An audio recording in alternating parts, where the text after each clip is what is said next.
Estamos começando mais um Quarta Rosa, aqui na Lagoa FM 87,9, um programa que vai ao ar todas as quartas-feiras às 21 horas. Agora você também pode acessar pelo site lagoafm.com.br e também acessar lagoatv.net. Pode agora nos ouvir e nos ver também toda semana. O Quarta Rosa é um programa que todos os programas nós convidamos uma pessoa especial para fazer abordagem de algum assunto que seja de interesse, né, do universo feminino. E hoje eu tenho o prazer de ter aqui conosco uma pessoa que eu aprendi a conhecer um pouquinho, né, e tenho o prazer, então, de estar conversando com a pastora Cláudia Oliveira, da Igreja do Evangelho Quadrangular aqui de Lagoa Vermelha. Boa noite, pastora. Boa noite, Márcia. Para nós também é uma alegria muito grande estarmos aqui no programa Quarta Rosa, né, pela primeira vez participando e podermos falar um pouquinho da nossa igreja, do nosso trabalho e aprendermos um pouquinho mais de mulher para mulher. Isso aí. Bom, pastora, para nós começarmos, então, a gente está numa sequência também de um tema para ver qual é a opinião das doutrinas, né, das religiões, a questão da morte, né? Mas para nós começarmos assim o nosso papo, né, eu gostaria que a senhora falasse por que Igreja do Evangelho Quadrangular, da onde que vem o nome da igreja? Sim, Igreja Quadrangular, na verdade, ela vem. Nós temos uma fundadora, né, Aimee Semple McPherson. Ela é uma fundadora que fundou a Igreja do Evangelho Quadrangular e ela recebeu uma visão de Deus. Nós aprendemos no Instituto Teológico, estudamos sobre a Aimee e ela recebeu uma visão de Deus dos 4 evangelhos, né? Primeiro evangelho, Jesus salva, Jesus batiza, Jesus cura e Jesus voltará. E é o que nós temos pregado e ensinado, né? Nós acreditamos no que a Bíblia tem nos ensinado. Uma mulher também começando, né? Então. Uma mulher também, né? Para nós entendermos melhor, né? Eu acredito assim que as mulheres são muito privilegiadas, né? Por Deus, porque a maioria das coisas assim tem início por uma mulher, né? As mulheres são mais sensíveis, mais abertas, e eu acredito que isso move, né? Mexe com o coração das pessoas. Com certeza. E o que é a Bíblia para a Igreja Quadrangular? A Bíblia que nós pregamos, na verdade, eu estou com a Bíblia aqui, a Bíblia ela é a palavra de Deus, ela é Deus. O que está na Bíblia são os mandamentos de Jesus. E nós cremos nos mandamentos de Jesus. Então, na Bíblia aqui está todos os mandamentos, os 10 mandamentos. É o nosso dicionário, né? Eu costumo sempre dizer que ela é o nosso dicionário. O que nós precisamos está aqui na Bíblia. Procuramos aqui e encontramos. Ela é o caminho, né? Que nos leva. O lugar onde a gente encontra todas as respostas. Exato.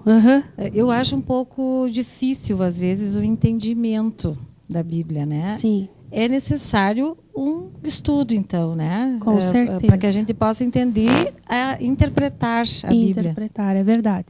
Nós temos, assim, na Igreja do Evangelho Quadrangular, um estudo, o ITQ, que nós chamamos de Instituto Teológico Quadrangular, que é onde nós estudamos a Bíblia, né? Desde o início, desde o primeiro livro até o último, e nós começamos a entender particularmente o que significa, né, cada coisa, cada doutrina, cada ensinamento de Deus.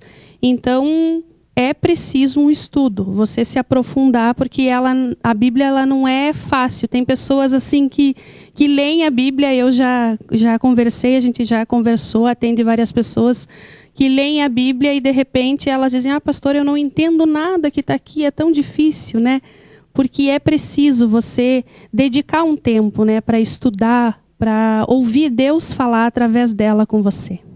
Essa é uma questão que a gente tem conversado com as pessoas, que muitas vezes a gente se preocupa com coisas fúteis na vida, Sim, né? verdade. Coisas, o aspecto físico, a parte estética da casa, e que com a construção espiritual, né, com a evolução espiritual, às vezes a gente é um pouco preguiçoso, né, para fazer esse entendimento, né, Verdade. pastora? É verdade. Bom, a Igreja Quadrangular também, ela se baseia na Santíssima Trindade, né? Sim. Fala um pouquinho para nós o que significa essa Santíssima Trindade, pastor. Bom, a Santíssima Trindade, nós aprendemos, segundo a Bíblia, que nós falamos de Pai, Filho e Espírito Santo. O nosso Pai é Deus, né? Deus, aquele que nos escolheu, que nos chamou de algum lugar, algum dia na vida.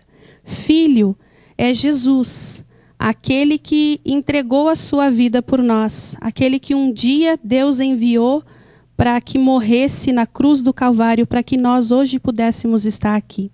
E o Espírito Santo, que é o terceiro, né, da Santíssima Trindade, ele é o nosso consolador, ele é o nosso amigo particular de todas as horas. Nós não podemos vê-lo, mas nós podemos senti-lo a todo momento. Então nós falamos muito sobre Santíssima Trindade, né, porque há uma comunhão entre Pai, Filho e Espírito Santo.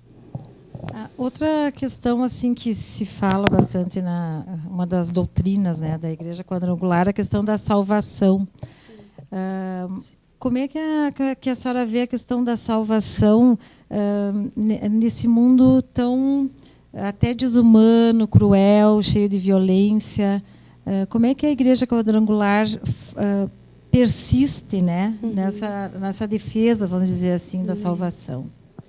Bom, Márcia, na verdade a salvação ela é para todos, né? Jesus, ele morreu e ele veio para todas as pessoas. Só que hoje, num mundo como esse que nós estamos vivendo, como você falou, né, em meio a tantas lutas, a tantas dificuldades, tantas necessidades, né, particulares, físicas, em todos os sentidos, né, o ser humano necessita principalmente de Deus. Em meio a tantas coisas assim, às vezes o evangelho ele parece que se torna, né, tão pequeno, mas na verdade ele é grande, né? Nós não percebemos assim o mover de Deus em meio a tantas coisas, mas ele é muito grande. E eu acredito assim que a salvação, ela veio para todos nós, só que não são todas as pessoas que estão dispostas, né, a ouvir, vamos dizer, a ouvir, a entender o chamado de Deus, né? Ele veio para todos. Muitos são chamados, como diz a palavra, mas poucos são os escolhidos. Por quê? Porque nem todos, às vezes, estão dispostos, né, a pagar um preço, porque não é fácil nós servirmos a Deus, né? Eu costumo dizer assim que as pessoas, às vezes, elas acham que servir a Deus, nossa, vai mudar tudo num passo de mágica, né? E não é o contrário. Você apenas tem uma garantia de uma vida após a morte. É muito diferente, sabe? Eu aceitei Jesus, eu sou salvo, a minha vida vai mudar. Na verdade, a nossa vida muda, mas ela muda com as nossas atitudes.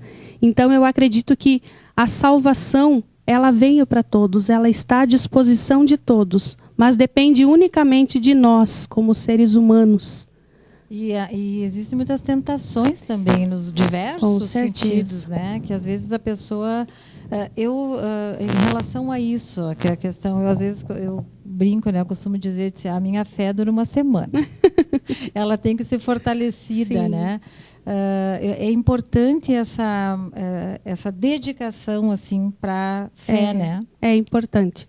A Bíblia diz que a nossa fé, ela vem pelo ouvir. E o ouvir a palavra do Senhor. E é por isso que é importante assim nós estarmos na igreja, nós procurarmos, né? Não precisa ser exatamente a igreja do Evangelho Quadrangular, mas que nós possa procurar uma igreja onde você possa sentar e ouvir a palavra. Aí as pessoas dizem assim, mas eu acredito em Deus, eu creio em Deus. E às vezes vêm as lutas, vêm as tribulações, as dificuldades, e nós não sabemos muitas vezes como agir diante das lutas, né?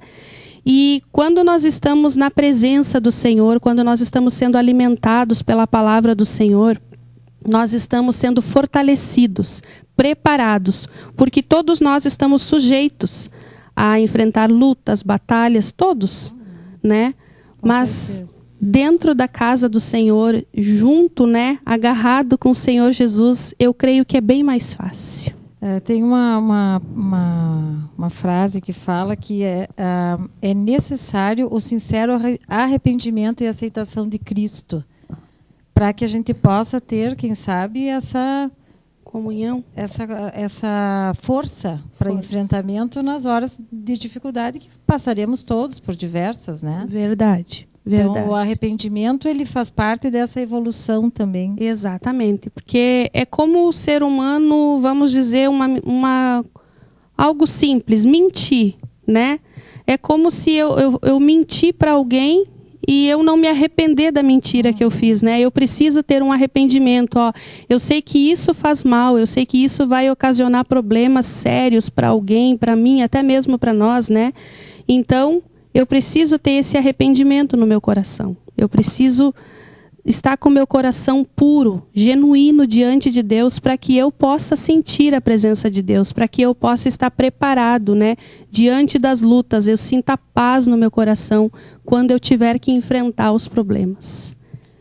Pastora, como é que é a hierarquia dentro da Igreja Quadrangular? A hierarquia, você diz, a liderança? Como é que funciona? Isso. Bom, nós temos um presidente. São vários cargos que tem dentro da igreja, né? São vários cargos. Nós temos um presidente nacional, né, que é o pastor Mário de Oliveira, e ele é o que tem coordenado, né, todo o Brasil. Depois o pastor Mário vai descendo vários escalões, né? Mas aí nós temos depois o nosso presidente estadual, que é o pastor Solon Soares, que comanda o estado do Rio Grande do Sul. Daí em diante do pastor Solon, nós temos vários superintendentes que trabalham em várias cidades e cuidam de várias regiões, que é o caso do nosso bispo, pastor Bispo Carlos, que trabalha aqui na região de Lagoa, aonde ele cuida da região de Lagoa Vermelha. E aí, cada pastor particular cuida da sua igreja, onde tem uma liderança composta por o presidente, o pastor, um vice-presidente, tesoureiros, secretários, né, diretor de patrimônio. Temos depois os departamentos da igreja, que são os grupos missionários, onde nós podemos trabalhar mais, mais próximos, né, com as pessoas. Aí nós temos o grupo de jovens, né, que acontece aqui na nossa igreja nos sábados.